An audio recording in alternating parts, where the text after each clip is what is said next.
Il totalisera bientôt 5 ans à la tête de la province du Kwilu, lui qui a été élu par les députés provinciaux en 2019. Est-ce que a-t-il été à la hauteur de sa tâche? A-t-il réellement satisfait la population et même les députés qui l'ont élu au nom de cette population-là? A-t-il réellement mis en contribution tout ce qu'il a promis, son programme d'action pour lequel d'ailleurs il a été élu? Monsieur Willy Itunda Lassang est gouverneur de province du Kwilu et d'ailleurs son gouvernement provincial qui a été mis en place et puis la deuxième phase qui est intervenue.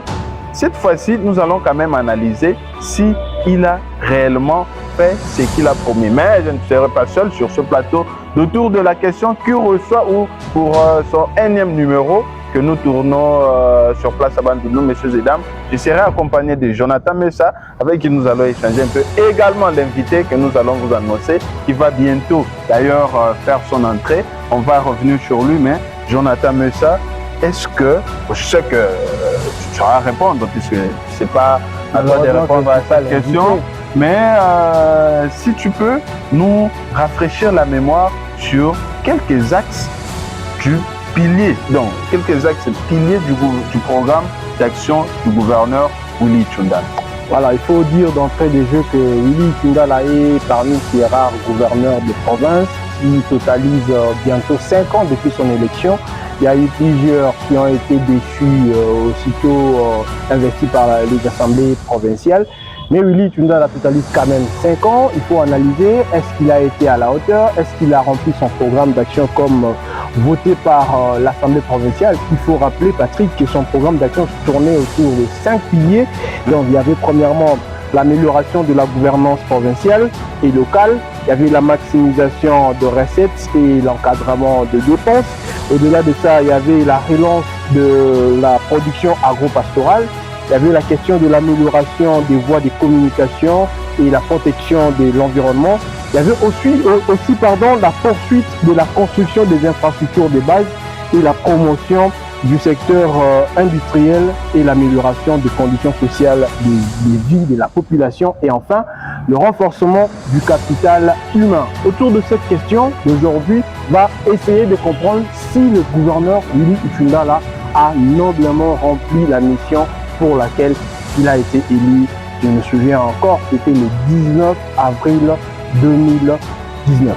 Ici même à Bandundu, au siège de l'Assemblée provinciale du Kwilu. Ouais. Et là, nous allons recevoir notre invité. Vous allez le voir. D'ailleurs, vous le voyez déjà, lui qui fait son entrée. Nous allons vous le présenter. Je sais que c'est quelqu'un qui n'est plus à présenter ici dans la ville de Bandundu. Il peut faire son entrée. Comme on vous l'a dit, Patrick, voilà. Il est commissaire provincial en charge de l'énergie au sein du gouvernement provincial du Kwilu. Comme vous le voyez, il est en train de venir. Voilà. Il est un avocat aussi, au-delà d'être membre du gouvernement provincial, avocat de renom. Il a une carrière de plusieurs années déjà. Vous allez le découvrir avec nous. C'est bien lui, notre invité, qui est en train de faire son entrée. Monsieur Alpha Luma. Monsieur le ministre, bonjour. Bonjour. Nous sommes contents de vous recevoir. Merci beaucoup. Merci. Le plaisir est partagé. Merci. Alors, ça vous fait comment d'être membre du gouvernement Itunda? Membre du gouvernement Itunda, là, oui, de la joie, et ça a été pour nous une expérience, parce que on est entré dans ce gouvernement avec beaucoup d'espoir, avec l'idée de servir, de résoudre tant soit peu le problème de la population, mais bon, il y a eu ce qu'il y a eu, mais du moins, au sortir du gouvernement, je me dis qu'on n'a pas tout fait, mais du moins on a fait quelque chose. Et surtout reconduit 2 fois. Oui, j'ai été à Itunda la 1, puis Itunda la 2. Surtout Itunda la 2, ça a été pour moi une très belle expérience. Voilà. Et après bientôt 5 ans, vous sentez que la mission est accomplie ou bien? Accomplie, pas du tout, parce que au 19 juin 2019, quand on entrait au gouvernement, on se disait, bon, avec les moyens venant de Kinshasa, on pourra tant soit peu résoudre le problème, mais là, on se rend compte que ça a été juste le sacrifice. Donc, inexpérience et le sacrifice. Combien de pourcents? 60%, oui. 60%. Voilà. Donc c'est quand même une réussite pour vous. Une réussite, oui, parce que avec peu de moyens, on a réalisé beaucoup d'ouvrages. On en parle, mais Bien que ce pendant n'est pas ce temps, une distinction quand même. voilà, on s'assoit. Modestement, je vous dis 60%. Donc, un élève qui a obtenu 60% n'a pas échoué. Mais est-ce que vous savez que vous êtes face à vos frères et sœurs des bandes de nouvelles? Bien sûr que oui. Bien sûr que oui, parce que j'arrive dans ce gouvernement comme ministre, bien sûr, mais j'ai eu à travailler par 2 fois comme conseiller juridique administratif du gouverneur Kamissé Ndou dans le Grand Bandundu, et puis conseiller juridique administratif encore avec Kinyoka. Nous étions le premier gouvernement de la province du Kwilu après les demandements. Bon. Balabala a travaillé plus comme commissaire spécial. C'était une gestion sui generis.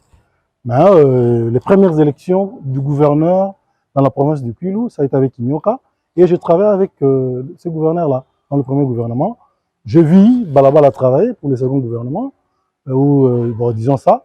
Je reviens avec le troisième gouverneur. Je me dis que nous, on a fait quelque chose. Voilà. On s'assoit. Vous prenez place. C'est autour de la question, messieurs et dames, nous poursuivons notre émission. Comme vous le contrastez, nous avons reçu pour vous Maître Alpha Luma, qui est commissaire général en charge de l'énergie de la province du Kwilu, et il assure d'ailleurs d'autres fonctions au sein de ce gouvernement. De ce quoi, membre du gouvernement, Itchunda, là, derrière les caméras, il y a Blondie Tamoufou, et la prise de vue aérienne est assurée par Medo Kitoudi. À côté de moi, il y a Jonathan Messa, avec qui nous allons co-animer cette émission. Alors, monsieur le commissaire général, si on commençait, pour vous, vous estimez que vous avez fait quelque chose à 60%, si vous pouvez nous en dire plus. Merci de la parole et de l'opportunité que vous m'offrez cet après-midi. Le gouvernement Itchunda a commencé depuis juin 2019. Dans notre plan d'action, nous avions circonscrit nos actions, s'il faut me répéter, sur 5 axes. On ne vient pas gérer une province si on ne la maîtrise pas. Et si on ne maîtrise pas le problème de sa population. C'est dans cette optique que nous sommes dit, au regard des moyens mis à notre disposition, nous pouvons tabler sur 5 axes. Le premier, c'est l'amélioration de la gouvernance provinciale et locale. On s'est dit qu'il y avait un sérieux problème de gouvernance. Il fallait... oui, vous venez, bien sûr que oui, vous trouvez un personnel, vous trouvez nos amis de la territoriale. Il était bon d'effectuer des missions d'itinérance pour redynamiser les troupes, voir si jamais il y avait des dérapages, parce que sur le plan de la gouvernance, on sentait qu'il y avait un vide. Ainsi, on a inscrit la gouvernance parmi nos axes prioritaires. Il y a eu comme second axe la maximisation des recettes et l'encadrement des dépenses. Donc, nous avons constaté qu'il y avait baisse des recettes. Au niveau de la DGREC, le personnel, pour la plupart non qualifié, s'est versé dans le détournement, dans beaucoup de dévis. Là, on s'est dit, pour mieux gérer et pour répondre aux besoins de la population, il faut avoir les moyens de faire cette politique-là. Et les moyens doivent venir de la DGREC. Alors, on a pensé veiller à l'encadrement et surtout à la formation du personnel qui pourra nous amener, bref, à la maximisation des recettes et également à l'encadrement des dépenses. Le troisième axe, c'est la relance de la production agro-pastorale. Vous savez que notre province, c'est une province à vocation agricole. Donc, pour un bon développement, il faut vraiment penser à la relance de la production agro-pastorale qui nous conduira à l'amélioration de voies de communication et bien sûr à la protection de l'environnement. Ça a été pour nous le troisième axe. Le quatrième, on s'est rendu compte que depuis Ndambu, il y avait ce qu'on appelait les inachevés. Donc des bâtiments construits. À l'époque, Ndambu avait utilisé les députés qui avaient chacun reçu, je ne sais moi, du ciment, tôle et consorts pour des ouvrages. Après ça, il y a Kamissendou qui a essayé de donner quelque chose. Ça n'avait pas marché, donc on a trouvé des inachevés. On s'est dit qu'il était bon également de poursuivre avec l'achèvement ou la construction de ces ouvrages-là. Également, promouvoir le développement du secteur industriel. On ne peut pas parler de développement sans industrie. Enfin, le cinquième axe, c'était l'amélioration des conditions sociales et renforcement du capital humain. Donc, si vous ne savez pas travailler dans l'ombre, ça ne sert pas, parce que c'est l'homme qui doit vous donner les résultats escomptés. C'est comme ça qu'on s'est dit, bon, il faut penser également au social de l'homme, il faut penser au renforcement de capacité.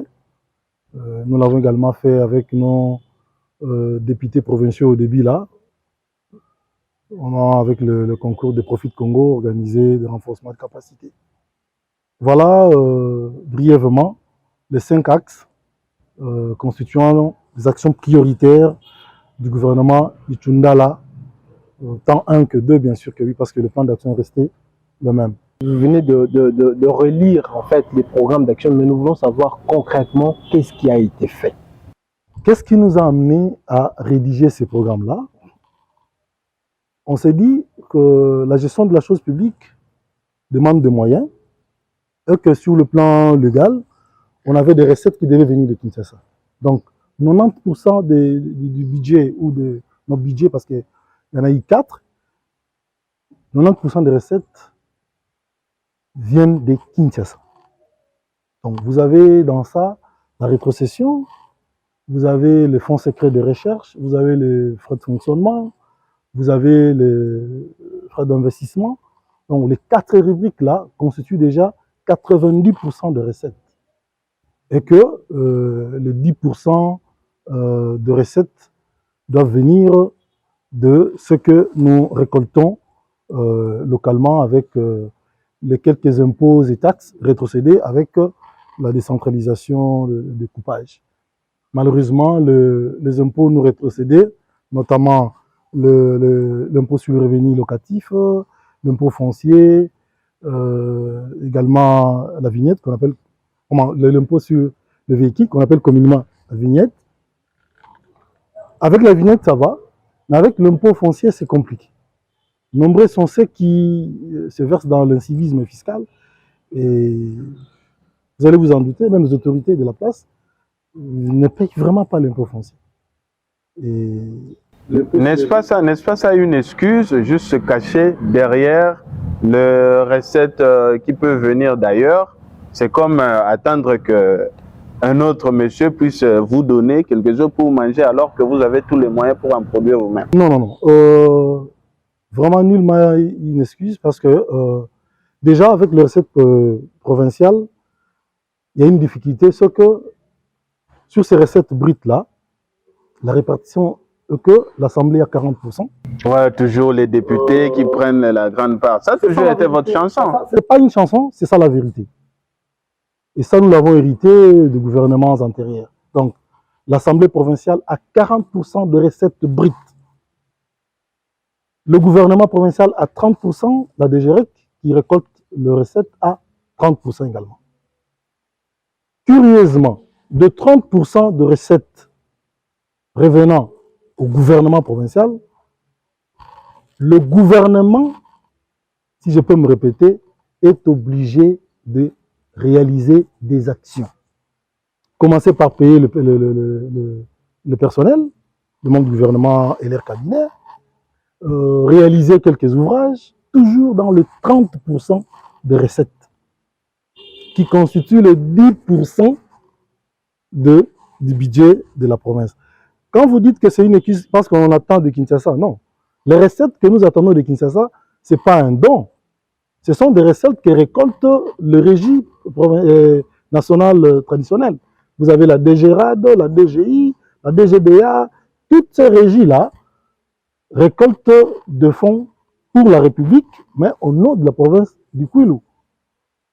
Donc, la Constitution vous parle de la retenue à la source, ça n'a jamais été fait. Mais du moins, on est resté dans la logique de la rétrocession qui malheureusement n'est pas arrivée.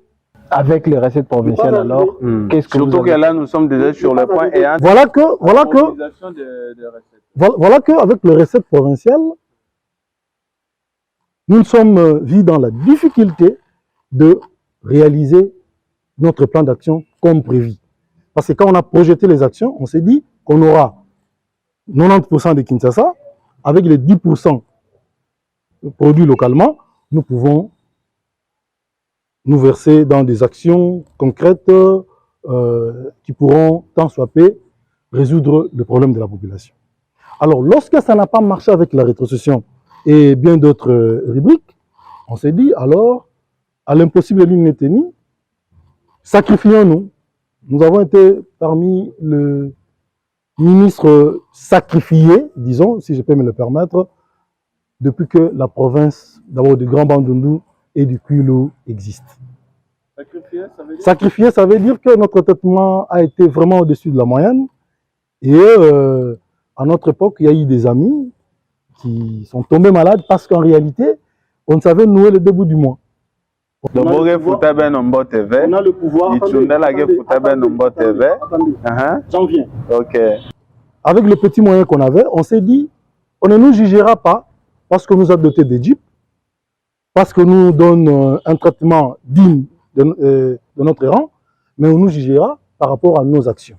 Ça, c'est le discours du gouverneur qui nous appelle au patriotisme, qui nous demande de nous sacrifier pour que nous puissions laisser ne serait-ce que des actions qui resteront indélébiles dans la province du Kwilu, un peu comme Ndambu l'a fait pour la province du Grand Bandundu. C'est comme ça qu'avec le peu de moyens, on s'est dit, ok, le chef de l'État, avec sa vision de la gratuité de l'enseignement et de la couverture santé universelle, nous pourrons nous également faire quelque chose tout en laissant de côté tout ce qu'on s'était inscrit comme objectif, on s'est assigné, je voulais dire, comme objectif. Revenons-en à ces deux axes, gratuité de l'enseignement et couverture santé universelle. Ainsi, vous nous avez vu construire des écoles. Nous n'avons pas réhabilité, mais on a construit des écoles. Et d'ailleurs, on a donné des tôles, des ciments et consorts pour réhabiliter certaines écoles et bien d'autres actions. Déjà, la première action, quand on est arrivé au pouvoir, avec des moyens provinciaux, nous avons financé la construction de la clinique universitaire de Kikwit. On était à Kikwit, on a trouvé là un grand conflit entre les diocèses de Kikwit et l'université de Kikwit. Et d'ailleurs, la faculté de la médecine de l'université de Kikwit est menacée d'être fermée, faute de la clinique, parce que les diocèses ne voulaient plus de sa clinique de Kikwit. Nous avons donné, comme ça là, 100 000 $. Pour une province, c'est rien. Non. Quand vous dites c'est rien, c'est peut-être parce que vous ne maîtrisez pas trop, excusez-moi, les entrées de la province du Kwilu. Pour la province du Kwilu, 100 000 $, c'est quand même quelque chose. Parce que nos recettes mensuelles, le minimum, c'est d'ailleurs 100 000 $. Le minimum, maximum, si jamais on est au mois de mars, où Vodacom et les entreprises qui sont dans la communication payent la taxe sur la télécommunication, vous pouvez atteindre 500 000 francs congolais. Aujourd'hui, c'est 200 000 $. Presque 200 000 $. 500 millions. 500 millions, je voulais dire. 200 000 $. Donc, nous avons donné du coup 100 000 $ pour la construction de la clinique universitaire de Kikwit. Et on a sauvé la faculté de la médecine de Kikwit. Il y a eu pas mal d'actions. Donc, dans cette rubrique-là des écoles, on a eu à construire au moins dans chaque ville, on en a 2, et 5 territoires, 2 ou 3 écoles. À Bandundu, nous avons voulu satisfaire l'honorable Papi Nyango et Erasme, qui ont étudié à l'Institut Sébeco. On a construit là-bas. On a construit une école à 2 bâtiments à Sébeco. Nous avons construit la clinique universitaire de Bandundu avec 2 sites. Le premier site à l'hôpital général et un autre site à l'enceinte de l'université avec 2 bâtiments. Donc, ces 2 bâtiments de l'enceinte de l'université, la clinique à l'hôpital général, l'école Institut Sébeco Bon, Bandundu, pour Bandundu. en 5 ans, ça Non, non, non, non, non. Je ne dis pas que ça suffit. Mais du moins, nous, on a un voyage de 1000 km à pied commence par un pas. Nous avons fait un pas. en 5 On a fait un pas. 5 ans, c'est bien de le dire, mais dans quel contexte politique nous avons travaillé? Le gouvernement précédent ont travaillé dans un contexte où la rétrocession venait mensuellement et qu'il y avait également des recettes provinciales qui venaient à la rescousse du gouvernement pour certaines actions. Bien qu'on va Mais pas nous, faire non, non, je suis fier qu'à Bandundu, dans le gouvernement où moi j'ai travaillé, on a eu à sauver également la faculté de la médecine de l'Unibank, qui était d'ailleurs fermée pour bien d'autres raisons, notamment l'absence d'une clinique. Et nous, gouvernement provincial du Kwilu, où il y a les 10 fils de Bandundu, nous avons donné à l'université de Bandundu la clinique qui a fait, ça payait, oui. Voilà.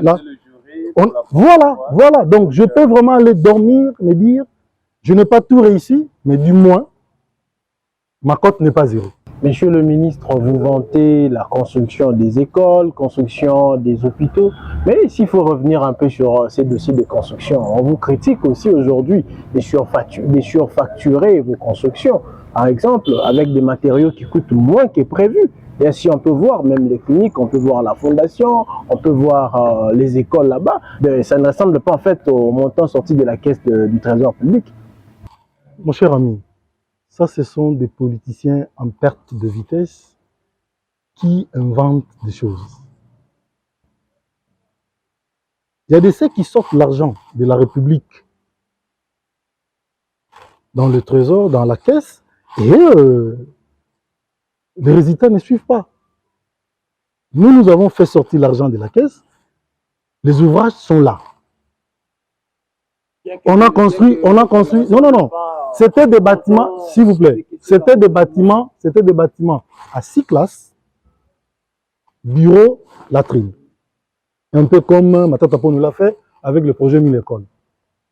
Un peu comme son Excellence, Monsieur le Président de la République, le fait avec le projet PDL 145 territoires. Donc, 6 classes, latrine, certains avec bureau. Et c'est ce que nous, on a demandé aux entrepreneurs. Quand on arrive, on trouve que c'est le nombre de locales demandés. En fait, ça répond aux standards. C'est ce qui nous intéresse. On arrive à la clinique, on dit c'est un bâtiment à niveau avec 8 chambres et on a trouvé le 8 chambres. C'est ce qui nous intéresse. Parce que nous n'avons pas dilapidé l'argent de la République, on a décaissé pour construire et on a construit. Peu importe la qualité. Peu importe la qualité. Les qualités sont très bonnes. Qu'est-ce que vous direz de l'Institut Saint-Pierre, par exemple? Moi, je faisais tout le temps la ligne Bandundu-Barata.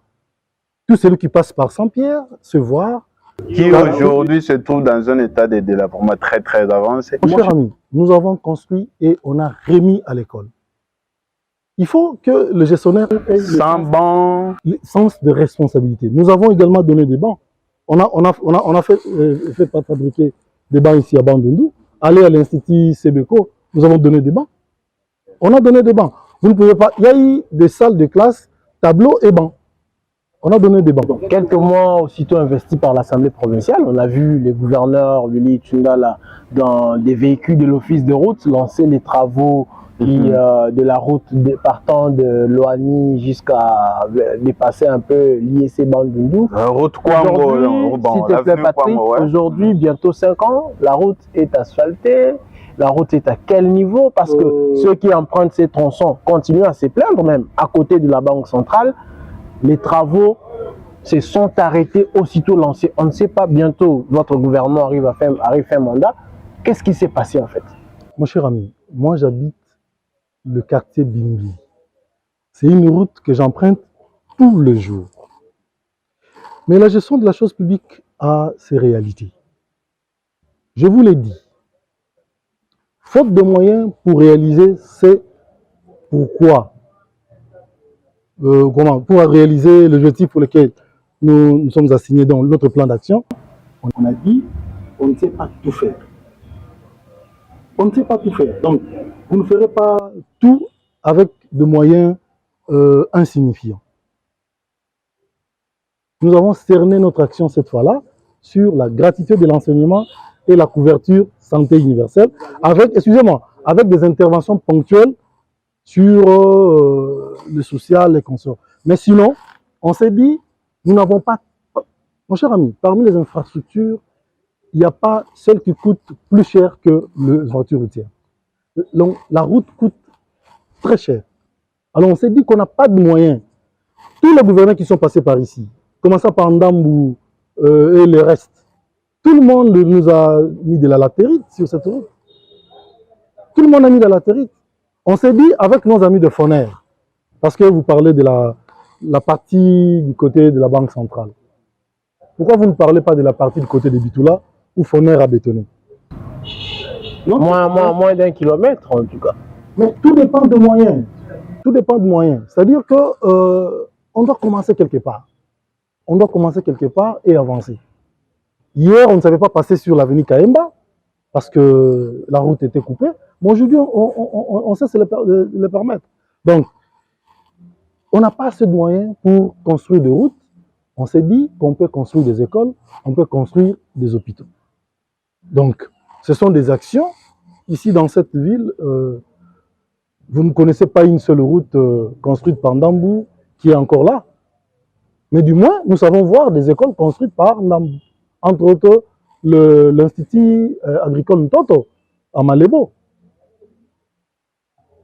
Quoi qu'il en coûte, que les gens disent ce qu'ils veulent, mais du moins, on sait voir que là, c'est Ndambou. Et les gens verront également qu'à Sebeko, c'est Itundala. À l'Uniban, c'est Itundala. Donc, on ne sait pas tout faire. C'est les infrastructures routières, soyez-en sûrs. En tout cas, d'abord, ça sera de la latérite. Déjà en 5 ans, même si on allait bien aménager, en 5 ans, si ce n'est pas asphalté, ça ne sert pas. Donc, nous n'avons pas d'argent pour asphalter. Et surtout qu'avec le cinquantenaire de la ville de Bandundu, l'excellence Willy Mopos nous avait rassuré, il a dit en public, qu'il donnerait 10 km d'asphalte à la ville de Bandundu comme cadeau du cinquantenaire. Ça a été dit en public et nous, on attendait. On s'est dit, bon, comme on n'a pas assez de moyens, orientons les fonds vers les écoles et les centres hospitaliers. Laissons la route parce que là, nous aurons bientôt les 10 km. Malheureusement, ça a été repris dans le budget. Willy Ngopos est parti avec l'FCC Cash et voilà que ça n'a pas été fait. Donc, nous, on ne fera pas tout. La province, on doit tout faire. vous aviez une chanson fétiche lors de votre investiture. Lors de votre investiture, vous aviez cette chanson fétiche. En tout cas, nous maîtrisons tous la chanson. La province du Kwilu est à vocation agricole. Mais depuis que vous avez été élu, vous justifiez les manques de moyens et tout. Aucun projet dans les secteurs agricoles. Nous avons vu les services provinciaux qu'on appelait encore SPAC, qui était un mort-né en fait, qui n'a jamais fonctionné. La province du Kwilu n'a pas été à mesure de produire même une petite goutte des haricots, par exemple, pour nourrir la population. Alors que c'était votre priorité. Oui, nous avons pris contact avec beaucoup d'investisseurs dans ce cadre-là. Vous avez vu les gouverneurs aller en Italie, il était en Turquie, puis dans bien d'autres pays européens à la recherche de financement pour la relance de l'agriculture dans notre province. Malheureusement, nous avons été trahis par la Covid-19 parce qu'il y avait pas mal d'investisseurs qui voulaient venir, mais qui ont désisté en dernière minute à cause de la Covid-19. À l'impossible ni maintenu, on s'est dit que la relance de l'agriculture coûte énormément cher, faute de moyens, orientons nos actions vers autre chose. Donc, nous n'avons pas voulu sortir de ce gouvernement sans rien faire. Sinon, s'il fallait rester dans la logique des infrastructures routières qui coûtent cher, dans l'agriculture qui nous coûte énormément de millions qu'on n'a pas, on serait sorti aujourd'hui sans trace. Donc, nous avons été trahis, nous, par le manque de rétrocession de Kinshasa. Si on avait la rétrocession mensuellement, si on avait le fonds d'investissement, si on avait le fonds secret de recherche, toutes ces rubriques reprises dans nos différents budgets, rassurez-vous, en 5 ans, on allait mieux faire parce que la volonté politique y est. Et cette volonté politique nous a produit quelques infrastructures aujourd'hui, en termes d'écoles, en termes de centres hospitaliers. Donc, vous n'avez pas tort. On avait à l'esprit que l'agriculture était un grand pilier pour le développement de la province, mais vous ne pouvez pas parler de développement sans investissement. Donc, on a manqué de moyens pour intervenir, mais également, on n'a pas eu d'investisseurs, faute, en fait, ce n'est pas une excuse, même au niveau national, vous avez vu le chef de l'État vous dire qu'il pouvait mieux faire, mais il a été trahi également par la Covid-19, qui nous a bouffé presque 2 ans. Merci beaucoup, chers téléspectateurs. Vous nous suivez depuis Bandundu-Ville. Nous sommes dans le cadre de l'émission Autour de la question. Co-animé avec, pour cette fois-ci, avec Jonathan Messa. Nous avons reçu pour vous Maître Alpha Luma, qui est membre du gouvernement Itunda, qui totalise bientôt 5 ans. Monsieur le ministre, ceux qui vous ont précédé faisaient à peu près 1 année, 2 ans et après, pouf, sont partis.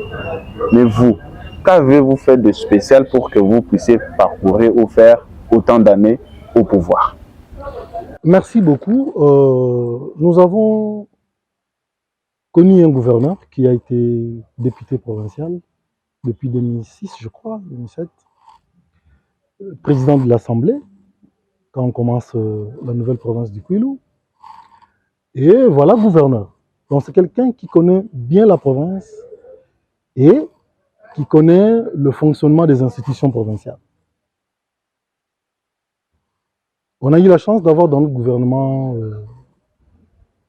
presque à 80% de députés. On a mis en place des stratégies pouvant nous permettre de bien travailler. Je ne dirais pas concéder à tout vent du côté de l'Assemblée, mais du moins, nous avons su répondre aux différentes questions des députés. Et on a été très humble, on a connu un gouverneur humble qui avait ses oreilles du côté de l'Assemblée pour recevoir des orientations, des conseils. Et voilà que ces conseils-là nous ont permis de finir notre mandat. Et ça n'a pas été facile, dites-vous qu'il y a eu trop de pesanteurs, mais je félicite aujourd'hui solennellement son Excellence Monsieur le Gouverneur de province. C'est vraiment un politicien qui maîtrise bien le rouage de la politique et surtout connaît bien la province. Que répondrez-vous à ces personnes qui pensent que le gouverneur Willy Tshundala aurait bien nourri les ventres des députés provinciaux pour le maintenir au pouvoir, notamment au détriment de la population, parce qu'on vous accuse, vous, de garder les députés provinciaux dans votre poche afin d'étouffer toutes les initiatives qu'il y a eu au sujet des contrôles parlementaires, au sujet de votre gestion à la tête de la province. Nous avons été un gouvernement qui a presque bien... Ainsi d'ailleurs, vous allez répondre à notre question, ainsi d'ailleurs, on a vu votre gouvernement être gonflé de ministres, de députés provinciaux qui ont quitté l'organe délibérant. Du coup, au niveau du gouvernement provincial, n'était-il pas une stratégie pour les mettre dans la poche et étouffer le rôle du Parlement provincial? Non, non, non. Nous n'avions nullement l'intention d'étouffer l'Assemblée. Et on n'a même pas nourri les députés parce que nous ne donnons que 40%, comme l'avait fait hier le gouverneur Balabala et également le gouverneur Ignoka. Donc tout le monde donnait 40% et nous également, on donne 40% à l'Assemblée. Est-ce que c'est à cause de ces 40% que Balabala, Itunda et Ignoka avaient donné hier que nous sommes là? Je ne pense pas trop. Je ne pense pas trop. Donc, nous sommes un gouvernement de la majorité et c'est la majorité à l'Assemblée qui nous a permis d'être là. Parce que de temps en temps, on avait des réunions de la majorité. Vous participiez au plénière de l'Assemblée lors de la défense du budget.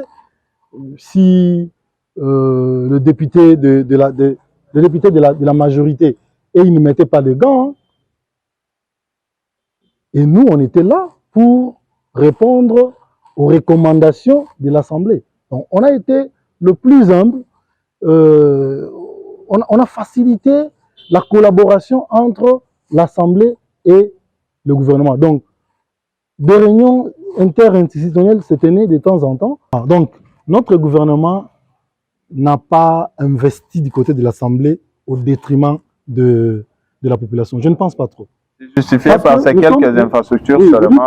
Vous dites qu'on a vidé l'Assemblée des députés pour les amener au gouvernement. Mais nous sommes l'unique province où les ministres sont moins payés que les députés. Donc je ne vois pas un député envier un ministre au Kouilou. Ça, c'est une réalité. Leur traitement est très loin, très loin que le... C'est ainsi qu'ils vous maintiennent au pouvoir parce que vous les traitez bien. Non. Ils ont des poches bien pleines. Je ne pense pas trop. Donc, de recettes provinciales, l'Assemblée n'a que 40%. Bien sûr que c'est un pourcentage un peu plus élevé que celui du gouvernement, qui, du reste, dans les 30%, doit donner des infrastructures, doit résoudre des problèmes fondamentaux de la province. Alors que le 40% brut du côté de l'Assemblée, c'est juste pour se les partager. Mais à entendre l'exposé de vos réalisations, nous avons l'impression que le gouvernement provincial s'est justement limité à Kikwit, puis à Bandundu, où on a eu quelques écoles, on a eu les cliniques universitaires. Non. Nous avons investi dans les 5 territoires et 2 villes. À Boulungu, l'Institut Mayele a été réhabilité. On a donné des tôles pour la réhabilitation et du ciment, pour la réhabilitation de la tribune de Boulungu. Nous avons construit les centres de santé à Boulungu, une autre école à Ankara, hein, Institut Tolu, quoi, voilà. À Kikwit, il y a la clinique, il y a la maternité Inga 2 à Kazamba, il y a l'école primaire à Kazamba, il y a une école à Kikwit 3, à Gungu, Epelu Kalu, dans la cité de Gungu, à Mukedi, le lycée Moulanda. Il y a également le centre hospitalier moderne qu'on a construit à Gungu. On a réhabilité la résidence officielle de l'AT à Gungu.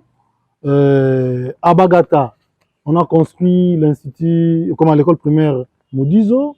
On a construit l'Institut Saint-Pierre. On a achevé à Bagata, qu'est-ce qu'on a fait? Les Péto Salisana et l'Institut Mbandu à Bagata.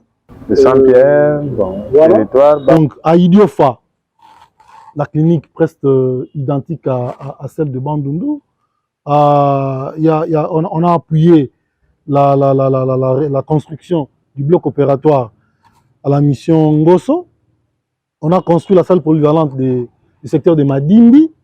Il y a même eu une dotation de chaises pour la salle polyvalente de Madimbi. L'Institut de l'amitié à Idiofa, où le gouverneur a étudié, a été réhabilité. Le bâtiment administratif de Kalo, au nord Idiofa. Il y a eu la remise de 150 tôles pour la réalisation de l'épée Panoucité, voilà. Et il y a eu une autre école qui a été construite à la dernière minute ici, je crois à Pan également. À Massimanimba, l'Institut Ntombami à Massamuna a été construite. L'épée Lusasu, là c'est dans la cité de Massimanimba. La réhabilitation de l'épée Mosangu Fonames sur la grande route là.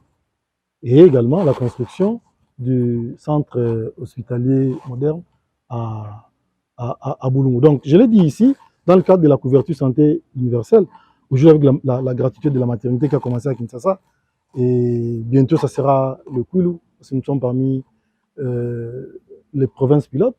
Donc, ils trouveront quand même des infrastructures dans chaque territoire pouvant accueillir les femmes qui viendront pour l'accouchement.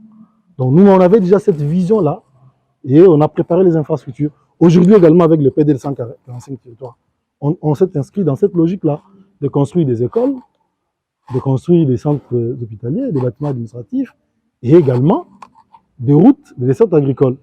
Vous avez vu Adi Construction commencer pour le tronçon Bandundu-Bagata.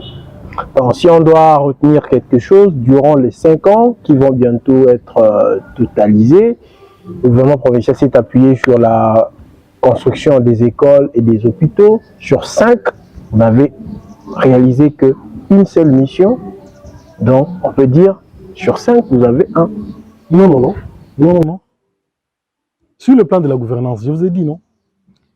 Ici, pour la première fois, qu'un gouvernement organise la conférence de la territoriale. Nous avons fait venir ici tous les athées, tous les chefs de secteur, tous les maires de ville, tous les bourgmestres de communes rurales. Ils étaient ici pour des orientations de gestion. Nombreux sont ceux qui sont nommés et qui ne connaissent pas bien la gestion de la chose publique. Et il faut des orientations pour une bonne gouvernance. Et le gouverneur a fait des missions d'itinérance pour se rendre compte de la gestion des différentes entités. Et si on parlait un peu de votre secteur, bien qu'on ne parle pas de vous, monsieur, membre du gouvernement provincial, ça rentre dans le même cadre. Dans votre secteur, qu'est-ce que vous avez fait? Oui, j'ai commencé avec le PMEA, l'industrie et l'artisanat. Dans ce secteur-là, je crois que ceux qui ont la désiré que la division de PMEA peuvent témoigner des actions que je menais pour la mobilisation des recettes de la taxe qu'on appelle patente. En tout cas, je crois que à Bandundu et ailleurs, nombreux sont ceux qui ne maîtrisaient rien sur la patente. J'ai tout fait en dehors de la vignette qui était très connue, que la population et surtout ceux qui sont dans le petit commerce se conscientisent pour dire qu'ils doivent payer la patente. Je vulgarisais la patente et ça produit quand même des résultats vers les années 2019-2020 en tout cas. Les recettes de la patente de la province du Kwilu, pardon, je voulais dire, c'était vraiment au goût. Et dans le gouvernement Itundala 2? Dans le gouvernement Itundala 2, là c'est encore très intéressant parce que on m'a confié l'énergie et les hydrocarbures, mais j'ai appuyé plus mes actions vers l'énergie. Si vous allez au bâtiment, à l'ancien gouvernorat, vous y trouverez un bâtiment presque rénové qui abritait en son temps la salle de réunion du conseil de ministres de l'époque d'Endamou, qui était abandonnée. Et nous avons écrit aux partenaires, la GIZ. Aujourd'hui, la loi du 31 décembre 2015 sur l'eau a confié la gestion du secteur à la province et aux ETD. Donc, la maîtrise d'ouvrage est confiée à la province, mais la régie directe, ceux qui ont appris les droits administratifs, maîtrisent la notion de la régie, la gestion par voie de la régie. Donc, la régie directe est interdite et que la province doit se référer à la régie provinciale de l'eau, qui est un organe technique qui recherche de financement, qui gère directement les ouvrages. Sur le plan de l'énergie, nous avons amené des partenaires. Certains, comme la GIZ, a déjà financé la régie des eaux Bandundu, parce que là, la régie des eaux gère encore la grande province de Bandundu. Pour le Kwilu seulement, nous avons eu 8 centres secondaires qui ont bénéficié de matériel pimp à neuf, qui a fait que la ville de Kikwit et les 7 autres centres, donc Bagata, Gungu, Idiofa, Dibayalubwe, Massimanima, en tout cas, il n'y a plus de problème d'eau. Vous êtes à Kikwit, hier c'était difficile de trouver de l'eau potable, on parcourait des distances et ça coûtait cher, mais aujourd'hui vous avez de bonnes fontaines presque partout et un bidon de 25 litres ne coûte que 50 francs. Le gouvernement provincial du Kwilu arrive bientôt fin mandat. Bientôt, on aura un nouveau gouverneur avec une nouvelle équipe. Mais on sent beaucoup d'inachevés. C'est notamment le cas d'un bâtiment comprenant plusieurs départements à l'intérieur. qui est resté inachevé, vous l'avez hérité, et aujourd'hui, c'est resté comme tel. D'ailleurs, on appelle ça communément Bukangalonzo, c'est ça? Alors que ça se situe juste à quelques mètres du bureau du gouverneur. Et le gouverneur passe quand même par là chaque jour, il voit ses inachevés, et bientôt il arrive un mandat. J'allais oublier. Pour la ville de Bandundu, outre la clinique, pour les deux sites de l'université de Bandundu, déjà la plus grande action, c'était celle de réhabiliter les 3 résidences du gouverneur, vice-gouverneur et du président de l'Assemblée. Donc, avant nous, tous les gouverneurs étaient des locataires. Et paix à son âme, le gouverneur Balabala faisait louer à sa maison au gouvernement, même son véhicule. J'ai oublié de vous dire que nous avons acheté 5 Land Cruiser. 5 Land Cruiser, pas neuf. Apparemment, il y a que le gouverneur qui est véhiculé. Non. Non. Nous ne voulons pas qu'après nous, que ce soit les déliges. On a un véhicule neuf de commandement, pas n'importe lequel, un véhicule de luxe, c'est la Prado, non, pas Palisade, c'est V8. Le gouverneur l'entretient très bien pour que son successeur l'utilise. C'est pas comme on nous a fait, on sort l'argent de la province, on n'achète que 2 Prado, on donne un véhicule à l'Assemblée, un autre pour le vice-gouverneur, et le gouverneur arrive, il est sans véhicule. En attendant, nous, on a été menacés d'indexation à la Banque centrale par la Robank pour la dette contractée pour acheter des véhicules. Lorsque le gouverneur va au travail, il y a un bureau juste à côté de lui, il y a un bâtiment qui est inachevé. Qu'est-ce qui manque pour réhabiliter ça? Chaque fois, il le voit, il va laisser ça comme ça à son successeur. Qu'est-ce qui n'a pas marché pour qu'on puisse voir même une nouvelle couleur? Mais je me suis souvenu des très grandes réalisations du côté de véhicules que de résidence du gouverneur. Ça, en tout cas, ça serait un péché de ne pas le dire. Oui. Qu'en est-il alors de ces bâtiments? Pour ces bâtiments construits par le gouverneur Kamisendu pour désengorger l'administration, tout ça, parce que l'idée était d'amener là tous les ministères de la chaîne de dépenses. Et j'étais conseiller juridique à l'époque. On en avait discuté au niveau du gouvernorat. Le gouverneur a amené ça au conseil des ministres et ça a été validé. Malheureusement, c'était construit vers la fin du mandat. Le découpage nous a surpris. On devait quitter le gouvernement. Le gouverneur Kinyoka, parce que Balabala en avait fait que quelques mois comme commissaire, le gouverneur Kinyoka signe un contrat avec une société italienne pour l'achèvement de ces bâtiments-là, des travaux de ces bâtiments. Il était question que l'entreprise se fasse payer à Massamuna à raison de 15 000 $ chaque mois pour exécuter les travaux.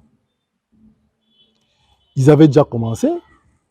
Malheureusement, Kinyoka devait partir. Balabala arrive comme gouverneur cette fois-là. Il n'avait pas pensé à ça pendant 1 an et demi. Et lorsque nous, on arrive au mois de juin 2019, on a repris ces bâtiments-là parmi nos actions. Mais on a été bité aux exigences de l'entrepreneur. L'entrepreneur nous dit que les travaux exécutés jusque-là étaient à la hauteur de presque 200 000 $, alors que ça ne reflétait nullement ce qu'on voyait sur le terrain. Alors, également, de principes de construction, ceux qui sont dans le bâtiment, les travaux publics, vous diront que vous n'accédez pas au chantier si vous ne vous mettez pas d'accord sur l'exécution des travaux avec l'entrepreneur.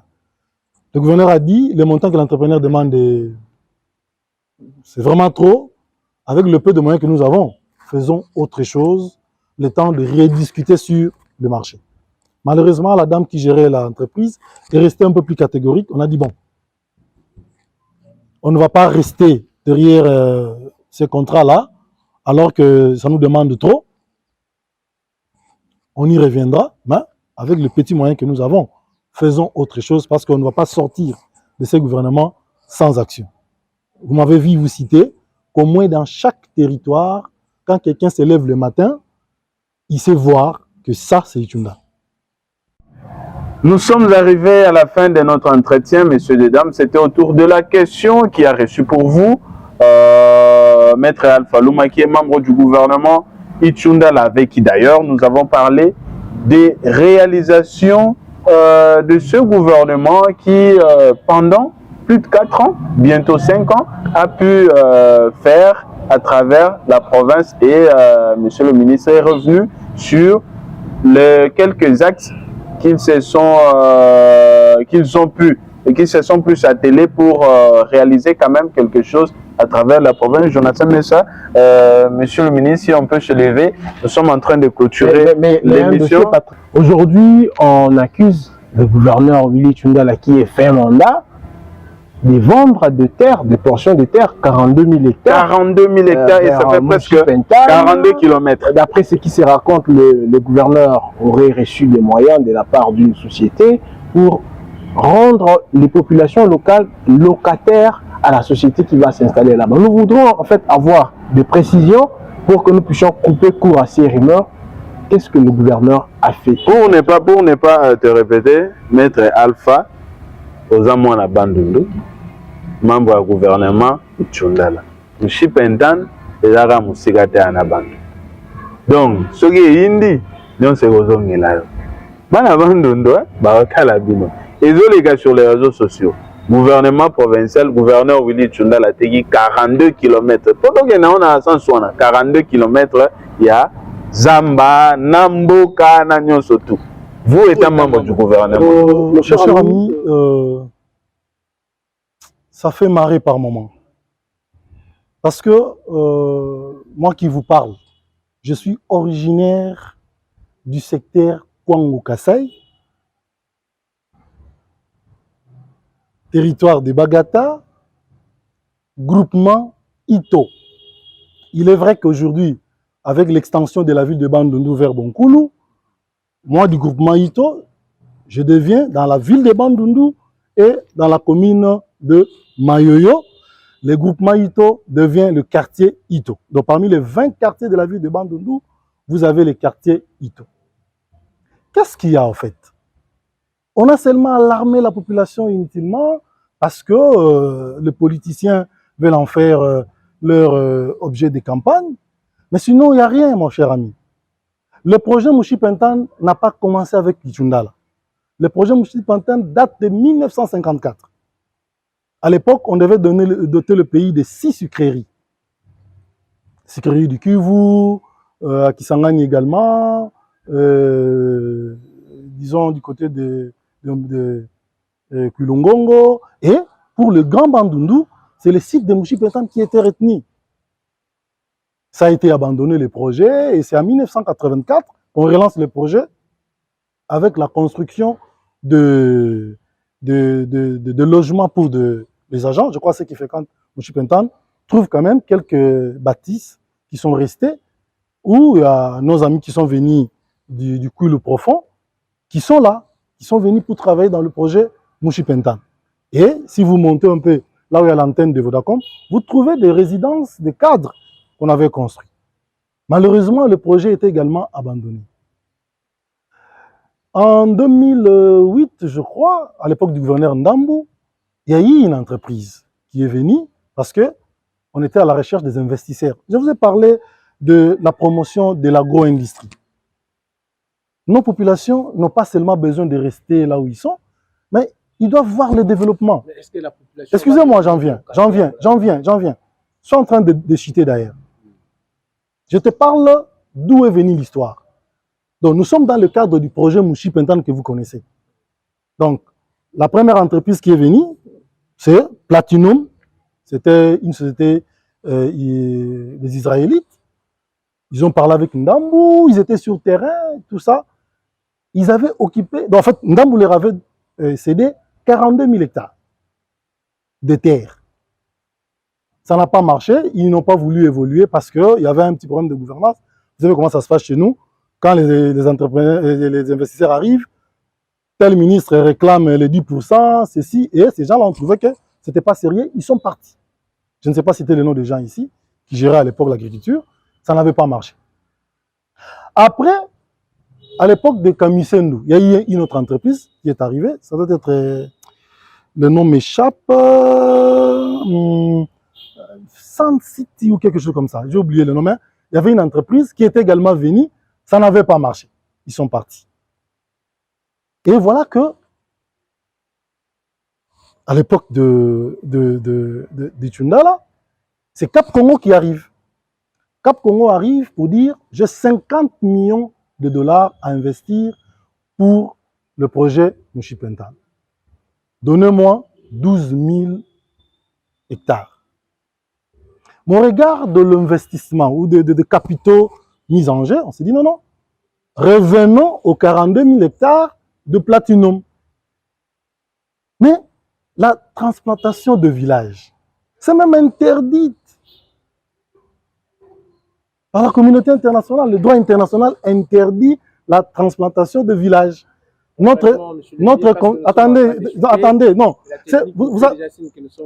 S'il vous plaît, cette question devait être... Non, je ne veux pas me résumer parce que je ne serai pas compris. Je veux vraiment que les gens prennent du temps et qu'ils comprennent ce qu'il y a eu. Donc, bref, le gouverneur Itundala n'a pas vendu. Vous avez lu le protocole d'accord, vous êtes juriste comme moi, il n'a pas vendu 42 000 hectares. Le gouverneur Itundala a signé un protocole d'accord parce que nous, on est en recherche des investisseurs, on a eu des investisseurs avec des capitaux frais pour investir dans l'agriculture. Pour un projet existant, nous avons accepté qu'ils viennent. Mais maintenant, il y a eu un préalable sur le plan d'occupation. Je voudrais ici rassurer à mes frères de Mushipentan et consorts que personne ne quittera son village. Vous maîtrisez la notion de terre. L'article 54 de la loi foncière dit que le sol et le sous-sol appartiennent à l'État.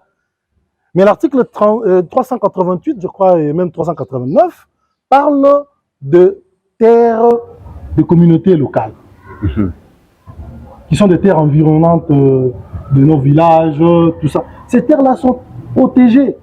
Donc, tout ça a été pris en compte? Non, non, non. Dans les 42 000 hectares, les terres de communautés locales ne sont pas prises en compte. Okay. Personne ne quittera son village. Tous ces villageois resteront là où ils sont. Merci. Par contre, ils vont bénéficier des effets collatéraux du projet Mushipentan qui sera relancé. Merci beaucoup, monsieur le ministre. Une dernière question en tout cas. Une dernière question. Nous sommes à la fin. Nous sommes à la fin. Une dernière question très importante.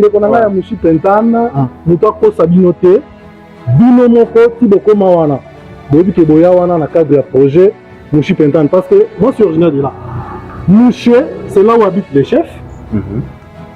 Le Mushipentan là, c'est le projet Mushipentan. Donc tous ceux qui sont de l'autre côté, là où il y a l'hôpital, l'école, le consort, ils sont là dans le cadre de ce projet. Et nous sommes allés chercher des investisseurs pour qu'on relance ce projet là. Donc on tiendra compte des villages, des terres acquises par une dernière question. Juste quelques secondes seulement.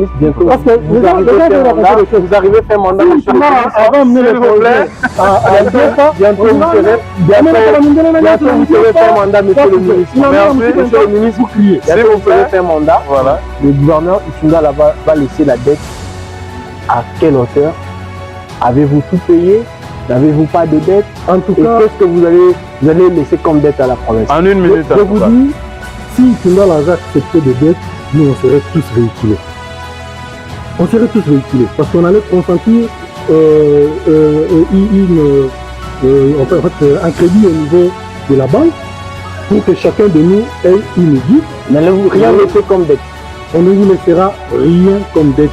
Merci beaucoup. Un peu comme nous on l'a hérité. En tout cas, nous on ne laissera pas de dettes. Merci beaucoup, monsieur le ministre. Et Bandeka Mushipentan, ma belle Nadino Bateki Yango Te. Banda Kunamino à la place de Zati, Ngoloborolema. Merci beaucoup, mes frères. Ma belle Morote, Kopeni Namaramboana. Calamité d'investisseurs on a Bakoya, Bromo na Bango. Toroya na Bango sur terrain. Pour ça, la Nabino, une commission oyo bino moko communauté locale bokozala na kati pour identifier batière oyo tokopesa na cadre ya projet na baoyo kotikala pour la survie na bino en tant que la population. Merci beaucoup. Merci beaucoup, Maître Alpha. Nous sommes arrivés à la fin de notre émission. Merci d'avoir honoré. Je vais retirer mon micro. Merci. Et puis, vous laisser partir. Merci beaucoup en tout cas. Merci. Je vous remercie. Je suis moi-même candidat à l'éducation provinciale. Je crois que bien que c'est pas le moment. L'heure n'est pas à la campagne. Voilà. On aura une émission un peu plus élaborée par rapport à ça. Mais j'aimerais vraiment vous dire que je sors de ce gouvernement tête haute. Oui, on n'a pas tout réalisé, mais du moins, on a fait quelque chose. 60%. Merci beaucoup. 60% et je m'assume. Voilà. 60%. Un élève qui a réussi avec 60%. Merci beaucoup. On vous laisse partir. Mais du moins, il va passer. Merci beaucoup. Nous sommes arrivés. On vous libère en tout cas. Merci beaucoup. Pendant que nous libérons notre invité, Jonathan Messa, nous sommes arrivés à la fin de notre mission. Merci d'avoir co-animé cette émission avec moi. On se retrouve prochainement. Nous sommes les As de la presse. C'est Jonathan Messa, comme je l'ai dit. Je suis Patrick Matan et derrière les caméras, comme j'avais dit, Blondie Tamouko et la vue aérienne est assurée par Medo Kitoudi. Toutefois, les As de la presse vous sert et continuera à vous servir. Merci Jonathan. Au revoir. Merci.